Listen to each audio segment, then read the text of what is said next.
Me siento raro, 3 micrófonos para predicar. Parece que me quieren oír hoy. Sí, hoy sí me quieren oír. Gloria a Dios. Así que este es un día muy especial. El Señor lo ha hecho. Nos gozaremos, nos alegraremos, porque Él es fiel. Amén. Yo tuve un maestro que era tremendo predicador y le encantaba la homilética. La homilética es el arte de predicar, de transmitir el mensaje. Y él era tremendo, le encantaba todo lo que era el movimiento, cuando se paraba, miraba. El hombre practicaba todo lo que decía la homilética, la hermenéutica. Y bueno, a todos los que no usábamos el stand, a todos nos cortaba la cabeza, no nos dejaba aprobar. Entonces había que que seguir la norma, aunque los predicadores pentecostales, pues imagínense, cogen un micrófono inalámbrico y chacho, y eso es terrible, vuelan y vuelan. Pero yo todavía me he quedado con ese delirio y estoy concentrado en la palabra. Este mes ha sido muy especial porque hemos estado estudiando la voluntad de Dios. Y justamente nos ha retado, por lo menos a mí, entender, ya que no puedo, hay cosas que yo no puedo cambiarlas. Por ejemplo, no importa lo espiritual que yo sea, me tengo que morir. Aunque le moleste, se tiene que morir, se tiene que poner viejo, aunque usted se tribule, ayune 40 días, se tiene que poner viejo, se le va a caer el pelo, se le va a poner blanco. Eso es inevitable, hay cosas que no tienen manera, pero déjame decirle algo muy importante. El único que puede interferir en cosas así es Dios. Y justamente este domingo pues yo voy a explicar un poquito sobre las maravillas, sobre los prodigios y sobre los señales que el Señor le da.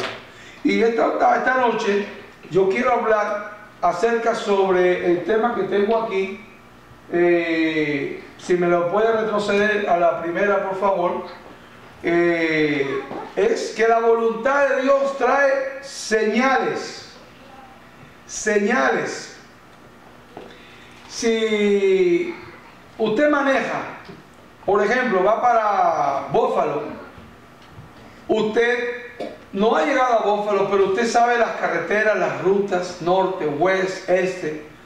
Aunque todavía usted no ha llegado, pero usted está viendo señales constantemente. 35 millas, la 680 West, después sigue la 81, la 84, la 90, y usted sigue por ahí subiendo, y usted va subiendo, y al final pues llega Buffalo. Cuando usted sale del Bronx, ahí te dice Montreal y Buffalo, y te dice 600 y pico de millas, y después hay yo no sé si usted pudiera juntar todas esas señales que usted ve antes de llegar. Necesitaría un tren para llegar todos esos letreros.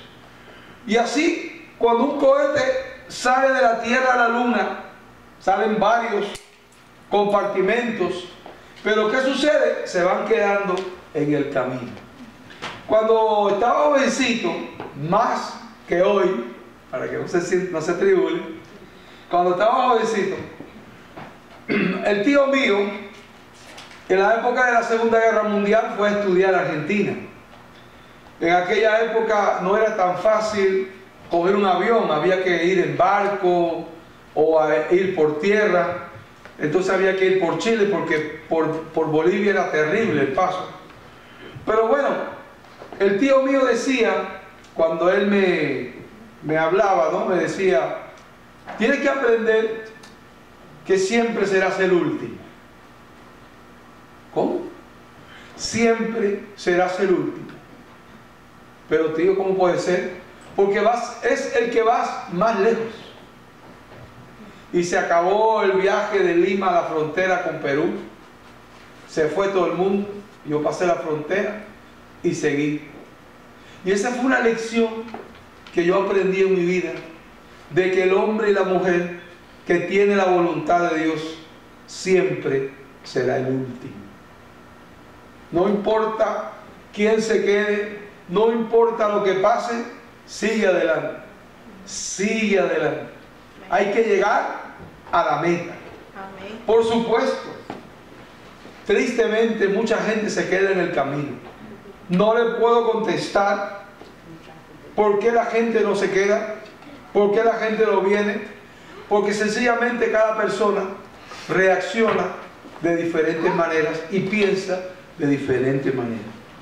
Por esa razón, creo que la voluntad de Dios es que habrá señales muy importantes.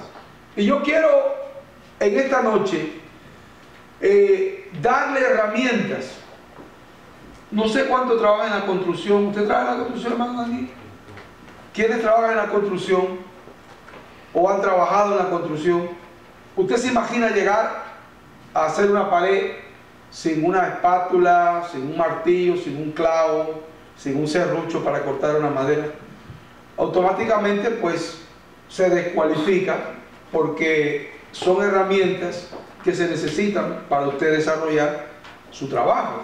Aún usted pasa por la Columbia, usted ve a esos muchachos, tienen su mochila, porque dentro de la mochila tienen herramientas para lo que sea, para lo que aparezca. Y así es la voluntad de Dios. Necesitamos herramientas para llegar a la voluntad de Dios, y las herramientas son las señales. Hermano Martín, usted tiene pruebas fehacientes que corroboren lo que usted está diciendo. Una de las cosas que alguien una vez me preguntó y me dijo, usted hizo un comentario, le dije, bueno, asegúrese usted de que antes de que yo haga un comentario, es porque ya lo leí 50 veces, y ve a ver, porque no hay peor cosa que decir un disparate. Un disparate, que usted diga algo y que todo el mundo sabe que usted está hablando algo que no es correcto. Bueno, cuando uno está jovencito, y una vez me equivoqué y dije, estaba la iglesia llena, una bendición tremenda, y yo me acuerdo que dije, no, porque cuando el Señor llamó a Santiago, que estaba preso, y todo el mundo, ¡ay, aleluya! No fue Santiago, era Pedro. Pero imagínate tú, yo estaba seguro que era Santiago. Tal vez era el sobrenombre de Pedro que se dio. Pero a veces como que el corazón, la pasión traiciona a uno y se le va, como dicen, se le va la chaveta, se le va la guagua a uno, y entonces no se sienta mal, tranquilo, que eso le pasa a los mejores. Una vez fui a un concierto de una iglesia y había un cantante con una libreta. Y los argentinos le llaman machete a alguien que copia o mira por abajo. Entonces todo el mundo se extrañó y dijo, bueno, yo he visto videos de Pavarotti cantando con un machete. Vi a Mercedes Sosa cantando en París con una libreta. Y dice, pues la pregunta del millón es si él estaba imitando a Pavarotti o a Mercedes Sosa, o de verdad se le había olvidado. Espero que se le haya olvidado, que por esa razón tenía la libretica. Bueno, vamos a leer el libro de Éxodo capítulo 3, que es el libro que tengo a colación. Y quiero que usted, por favor, tenga mucha paciencia conmigo, porque voy a tratar de trazar, voy a tratar de interpretar, voy a tratar de entender con usted. O sea, que no voy a predicar, lo que voy a hacer es, voy a estudiar con usted en esta noche. La predicación es una transferencia de conocimiento donde usted no puede hablar, usted no puede decir nada. Yo soy el speaker, que usted es el que ayuda, usted recibe lo que yo estoy hablando. Yo lo que más quiero hacer es un diálogo de algo muy interesante de la Biblia. ¿Por qué escogí a Moisés? Simple y llanamente porque Moisés se parece mucho a nosotros. Moisés fue un inmigrante. Primero, para empezar, Moisés fue extranjero en tierra extraña. ¿Cuántos de ustedes son extranjeros en tierra extraña? Levante su mano. Solo los niños que nacieron aquí, y con todo, algunos son más chapines y son más cipotes que los padres. Y bueno, entonces, otra cosa. ¿Cuántos de ustedes les gustaría saber la voluntad de Dios para su vida? Es una tremenda pregunta. Que no solo usted, yo la tengo. Yo la tengo. Y lucho por entender los planes de Dios. No es porque yo quiera controlar ni manipular a Dios, sino porque quiero estar presente a la voluntad de Dios. A veces, una de las peores cosas que hacemos es no tener paciencia. Se pierde la paciencia y salimos por ir para afuera y se acabó. Ustedes recuerdan que el Señor tuvo un trabajo tremendo con Moisés, porque tuvo 40 años en el palacio, 40 años en el desierto y 40 años gobernando. O sea que vivió 120 años. A veces nosotros decimos, ¿por qué Dios no me contesta? Y mire, son 40 años. Es una vida lo que había ahí. Una vida, 40 años. Yo casi llego a los 40, imagínese usted. Una vida. Y realmente Moisés con 40 años tuvo que confrontar algo muy difícil, que fue la voluntad de Dios. Tenga cuidado, porque no se halle usted peleando con Dios. Tenga mucho cuidado que no sea usted que esté peleando con Dios. María, su propia hermana, empezó a criticarlo, empezó a levantar falsos o a hablar lo que ella pensó con todo su derecho, pero lo que le pasó fue que le cayó la lepra. Tenga mucho cuidado, porque a veces la voluntad de Dios funciona de diferentes maneras. Mucha gente quiere meternos a todos en un mismo botín cuando no somos todos iguales, ni Dios tiene el mismo plan con todos. Es posible que lo que Dios quiera con el hermano Abel, el hermano Santo, sea diferente conmigo. Es posible que el hermano Daniel tenga otro propósito, Dios con él. Cada uno tiene un plan y hay que esperar. Capítulo 3, versículo 1. Moisés está en un momento tremendo. ¿Cuál es el momento? Moisés sale del capítulo 2, donde está el maravilloso relato de su nacimiento y la búsqueda del faraón para matarlo, y el Señor le pone la hermana del faraón para que lo levante de las aguas, y ahí viene su nombre, recogido de las aguas. Según la Biblia dice que aquel verso, ¿cómo sería? Aquella cuna flotante estaba calafateada, o sea que tenía brea por dentro y por fuera, y estaba tapado con ropas de esclavo, y para que el olor no lo dañara. Y entonces, cuando se da la providencia, es una palabra muy interesante, la providencia de Dios, donde se encuentra un niño y se encuentra la hermana del faraón. O sea, justamente el que tenía el poder para destruirlo, justamente de ahí vino el poder para protegerlo. Dios te va a proteger. Dios te va a guardar. Dios va a tomar control de tu vida del lugar que menos te esperas. Por eso fue, pero hay una cosa, primero hay que confiar en Dios. Hay que tirarse al agua. Hay que tirarse a la aventura. Hay que creer lo que Dios está haciendo con nosotros para que entonces suceda lo que se le conoce la providencia de Dios, la bendición de Dios a nuestra vida. Muchos de nosotros tenemos miedo de tirarnos. Tenemos miedo de hacerlo. Y por eso el miedo se transforma en su patrón. Automáticamente, déjeme decirle que el miedo no tiene compañeros. El miedo solo tiene esclavos. Repito, el miedo solo tiene esclavos. Solo lo que es la libertad que trae el Espíritu Santo es el que tiene compañeros. El miedo no es parte de la voluntad, ni es una señal de Dios para tu vida, ni para la mía. Tener el miedo es una señal muy clara que el enemigo está metiendo el dedo por un lado y está haciendo leña de usted o de mí en el momento preciso. Usted se imagina, cada vez que los soldados tocaban la puerta de la mamá de Moisés, ya que María lo había chequeado y le propuso una nodriza que era la propia madre. Cada vez que tocaban los soldados del faraón la puerta de la casa de la madre de Moisés, le salía un soldado personal del faraón. Chacho, ya me imagino que la segunda, no toque esa puerta, no la toque, papo, porque esa gente está bien parada. Eso es lo que hace Dios con la gente que obedece, que se somete y que entiende la voluntad de Dios. Dios lo protege. Dios se levanta y pone resguardo y alaba. ¿Cuánto alaban el nombre del Señor, hermano? Denle un aplauso fuerte al Señor, aleluya.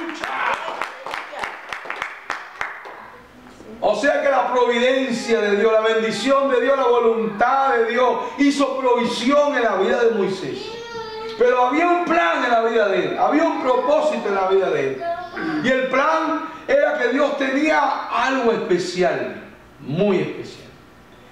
He llegado a la conclusión que no importa los años que tengan en la iglesia y que lea la Biblia, siempre habrá un paso más en la presencia del Señor. Siempre habrá un paso más. Moisés, me imagino que lo educaron en las leyes también, lo conoció lo que eran los hebreos, supo lo que era porque estaba la madre, los hermanos, Aarón, María. Sin embargo, su mente egipcia, completamente estaba ajena a Dios, si no, no hubiera matado al egipcio que estaba maltratando al judío. Nunca lo hubiera maltratado, nunca lo hubiera matado. Eso muestra que Moisés no había experimentado una nueva vida, no había experimentado una profundidad de lo que es la voluntad de Dios dentro de su vida. Entonces, no había señales. El domingo estaba hablando sobre el ADN de Dios. El ADN de Dios. ¿Cómo es eso?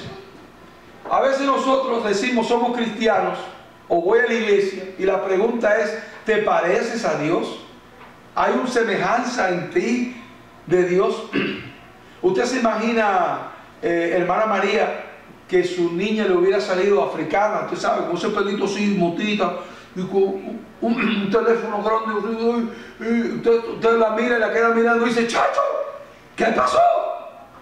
Y yo creo que el marido se va a regar, igual o sí, que se te aparece ¿y de dónde salió este muchacho? Uno mira a mirar. Ahora, si sale blanquitico, todo el mundo se pone contento, ¿sabes?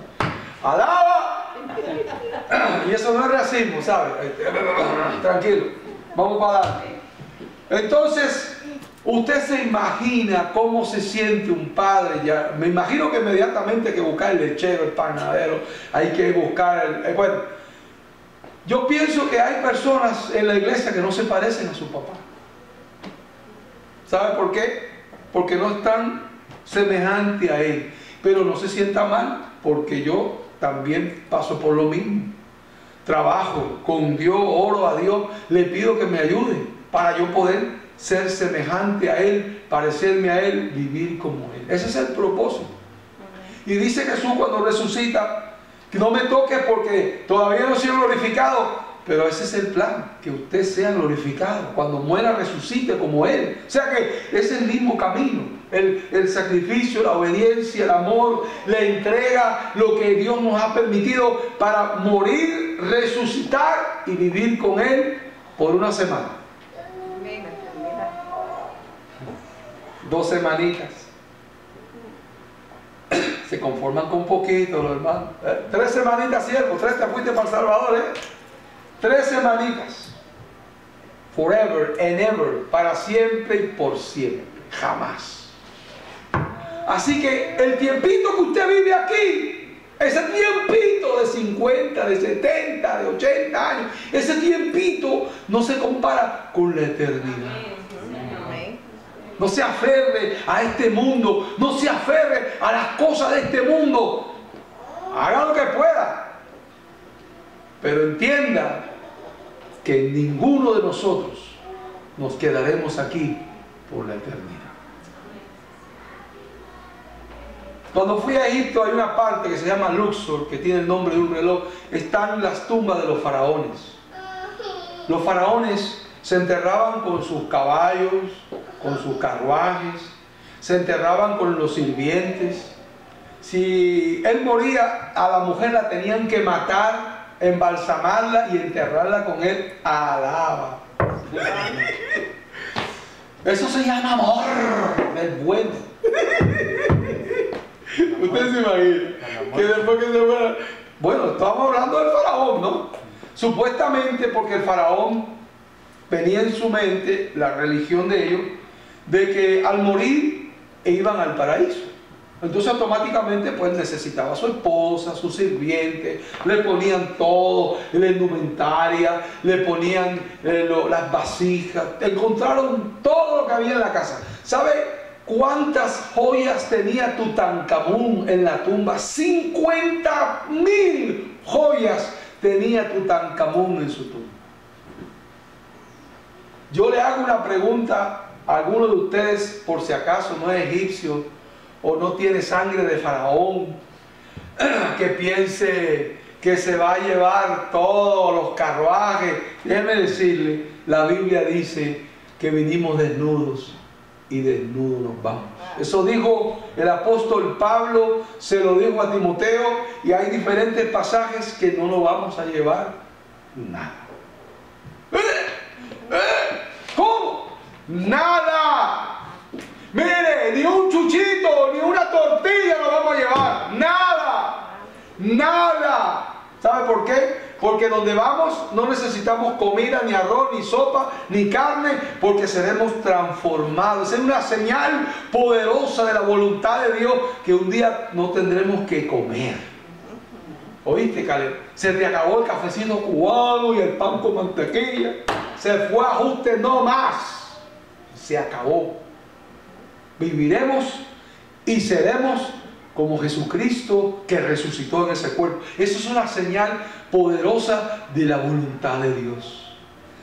En este episodio, ahora le voy a pedir al hermano que me ayude. Dice el capítulo 3, versículo 1, dice: apacentando Moisés las ovejas de Jetro, su suegro, sacerdote de Madián, llevó las ovejas a través del desierto y llegó hasta Horeb, monte de Dios.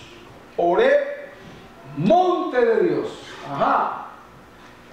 Y se le apareció un ángel de Jehová en una llama de fuego en medio de una zarza, y él miró y vio que la zarza ardía en fuego y la zarza no se consumía. Usted sabe que los viejos de antes sabían cuándo llovía, cuándo había sol, cuándo había esto, conocían todas las estaciones.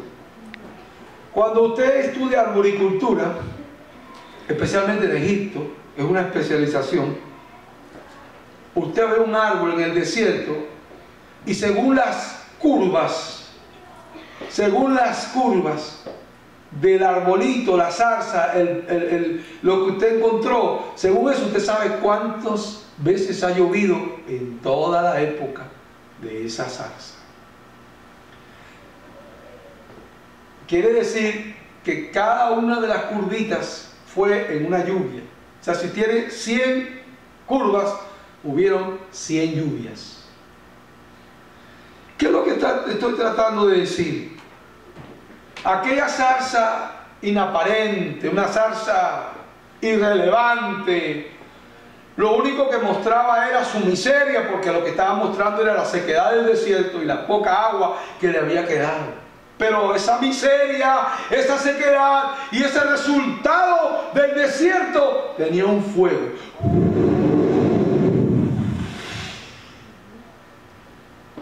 Y yo le voy a hacer una tipología.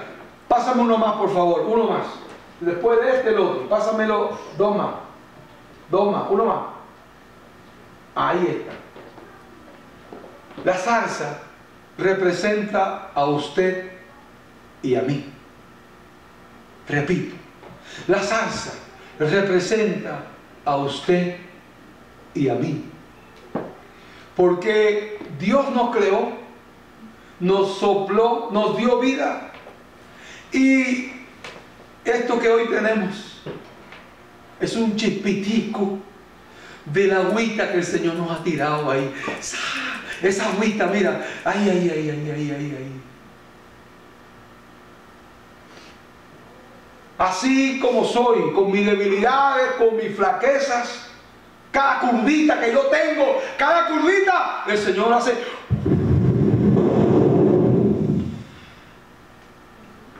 Y lo hace arder. Y no se consume. Y no se acaba esa zarza jamás. Moisés tenía que entender que no era su conocimiento, no era su esfuerzo físico, no era su capacidad. El Señor quería usarlo como una zarza. Así, todo resquebrajado, lleno de espinas. ¿Usted sabe lo que es una espina? Aunque usted no sabe lo que es una espina. Una espina es una flor que no pudo surgir. Y como no puede llegar a flor, solo llega a espina. Nunca deje que Satanás te deje como espina. Deja que Dios